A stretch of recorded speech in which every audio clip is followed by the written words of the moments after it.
Welcome to vlogs of மலர். இன்னைக்கு நம்ம பண்ண போகிறது வெஜிடபிள் குருமா எப்படி பண்ணுறதுன்னு பார்க்கலாம். இந்த வெஜிடபிள் குருமா சப்பாத்தி, இடியாப்பம், ஆப்பம் எல்லாத்துக்குமே நல்லா இருக்கும். அதுக்காக பச்சை பட்டாணி 1 கப் நைட்டே ஊற வச்சு எடுத்து வச்சிருக்கிறேன். ஒரு உருளைக்கிழங்கு தோல் நீக்கி வெட்டி வச்சிருக்கிறேன். ஒரு கேரட், 2 பச்சை மிளகு, ஒரு தக்காளி, ஒரு பெரிய உள்ளி, ரம்ப இலை ஆப்ஷனல் தான், இருந்தா சேர்த்துக்கோங்க, இல்லைன்னா வேண்டாம். 1/2 கப் தேங்காய், அது மசாலாக்காக 1/2 கப் தேங்காய், 7 கேஷ்யூ நட்டு, அப்புறம் பெருஞ்சீரகம், பட்டை, கிராம்பு, ஏலக்காய் 2 ஏலக்காய், கிராம்பு 2 கிராம்பு, பட்டை ஒரு சின்ன சைஸ், பெருஞ்சீரகம் 1 ஸ்பூன், இவ்வளவும் சேர்த்து நல்லா ஃபைன் பேஸ்டா அரைச்சி எடுத்துக்கணும். அது அரைச்சி எடுத்து வச்சுட்டு நம்ம இனி இந்த வெஜிடபிள்லாம் வேக வச்சு எடுத்துடலாம். குக்கர் வச்சுட்டு குக்கரில் ஆயில் சேர்த்து கடுகு போட்டு தாளிச்சிட்டு, கடுகு ஃப்ரை ஆனதும் நம்ம கட் பண்ணி வச்சிருக்கக்கூடிய பெரிய உள்ளி, ரப்ப இலை சேர்த்து வதக்கி கொடுக்கணும்.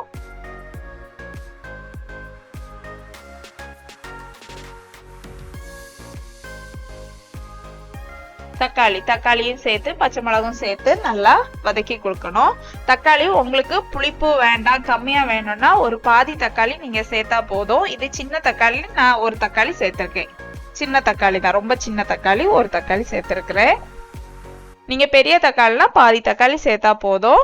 புளிப்பு உங்களுக்கு வேணும்னா பெரிய தக்காளி ஃபுல்லா சேர்த்துக்கோங்க. புளிப்பு கம்மியா போதும்னா சின்ன பாதியா சேர்த்தா போதும். நல்லா வதக்கி கொடுக்கணும். வதக்குனதும் 1/4 டீஸ்பூன் மஞ்சள் பொடி, 1/4 டீஸ்பூன் வத்தல் பொடி, 1/4 டீஸ்பூன் மல்லிப்பொடி, இவ்வளவும் சேர்த்து நல்லா வதக்கி கொடுக்கணும். இதோட பச்சை ஸ்மெல் எல்லாம் போகணும். இந்த நேரத்துல இதுக்கு கூட 1 ஸ்பூன் இஞ்சி பூண்டு பேஸ்ட் அதுவும் சேர்த்து அதோட பச்சை ஸ்மெல்லாம் போகிறதுக்காக நல்லா வதக்கி கொடுத்துக்கோங்க.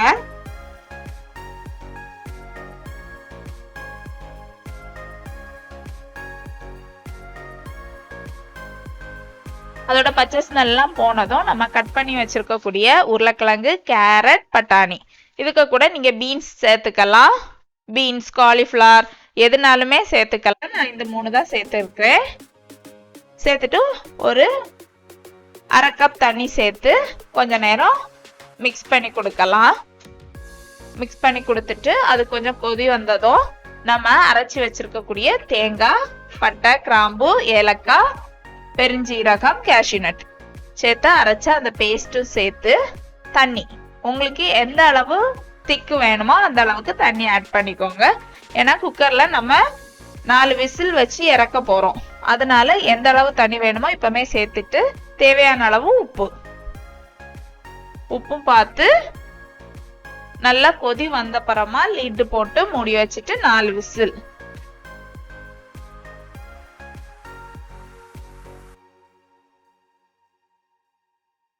நான் இந்த திக்கில தான் எடுக்கிறேன் வெஜிடபிள் குருமா.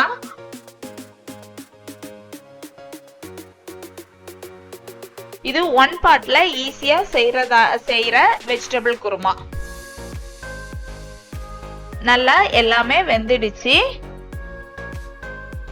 இடியாப்பத்துக்கு இன்னைக்கு இந்த வெஜிடபிள் குருமா சர்வ் பண்ண போறேன். நீங்க இடியாப்பம், சப்பாத்தி, பரோட்டா, ஆப்பம் எல்லாத்துக்குமே இது நல்லா இருக்கும். நான் இடியாப்பத்துக்கு தான் இன்னைக்கு இந்த வெஜிடபிள் குருமா செஞ்சிருக்கிறேன். கண்டிப்பா நீங்களும் உங்க வீடுகள்ல ட்ரை பண்ணி பாருங்க. இந்த வீடியோ உங்களுக்கு பிடிச்சிருந்ததுன்னா லைக் பண்ணுங்க, ஷேர் பண்ணுங்க, கமெண்ட் பண்ணுங்க, சப்ஸ்கிரைப் பண்ணுங்க. தேங்க்யூ.